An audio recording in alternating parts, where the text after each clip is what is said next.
Marriages are really hard work in this modern day era, and we've almost been sold this pre-existing Disney princess style thing of marriage as women, where we think it's going to be this wonderful, amazing journey that we go on. It's everything that we want. We are going to be saved, and it's just going to be magical, and it's going to be amazing. And then we get to the reality, particularly when we have children, and we think, what the freaking hell is this? I'm just reflecting on it tonight, having gone out with some wonderful and amazing friends, and just remembering just how freaking hard those first couple of years post having a baby is on a marriage, on a relationship. Just how much work you have to both put in and both want to put in to make things work.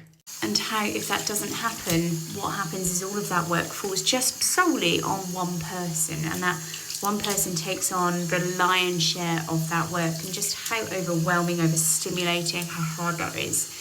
And just how many times do you speak up and say, something's not quite right here? And you both have to either both work at it and decide that that's the way you want to go and you want to make your relationship work, or you take a turn and you go, do you know what, this isn't working, this is not going to be the right path, the right journey for us. There's too many potholes in this road, and you call it quits. And in those first 2 years, there's just so much going on, and it's incredibly difficult to navigate in general.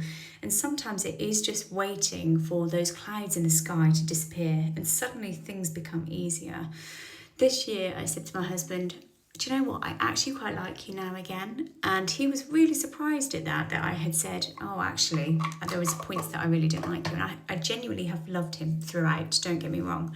But there have been points in this postnatal period with the constant mental load, the lion's share of the weight of parenting, lots of other things that have been on me, that it's taken time to really work through marriage counselling, weekends away, date nights, prioritising us as a couple and not just us as parents, and really working on us as a marriage partnership. And things have started really looking up this year, but it's taken a long time to get to this point. And tonight was just that reminder of just how far we have personally come, and that it could have gone either way at multiple points postnatally. It could have gone either way for a variety of reasons. It's never just as simple as it's this or it's that. Both of us have had lots of ongoing things that have come to a head at points, and we have both had to put the work and the effort in to try and make it work. But at any point, either one of us could have gone, do you know what, this is too much, we're going to call it quits, call it a day. I'm not sure what the point of this video is, but if you're in the depths of marriage despair, partnership despair, relationship despair, in those first couple of years of having a baby, please know that you are not alone. And you have the final call. You can decide whichever way you want to go. You can decide that you either want to give it a go and really try and put the effort in and make it work and listen to each other and find out what each other needs. Or you can decide, you know what, this is too challenging and let's find a way to co-parent together.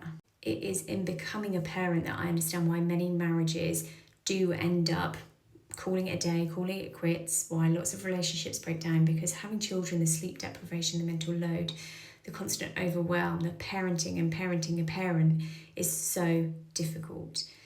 But I think that I'm through the other side of it now, where I can now look back and think, God, that was such a hard time, but we're now through, and we're now seeing those sunshines and those rainbows coming through finally again in our marriage. And that's wonderful now to see. We've been in that low, now we're up high. And to anyone who's in those lows, there is potentially some sunshine in your future, whichever way you decide to go, whether that's together or separately.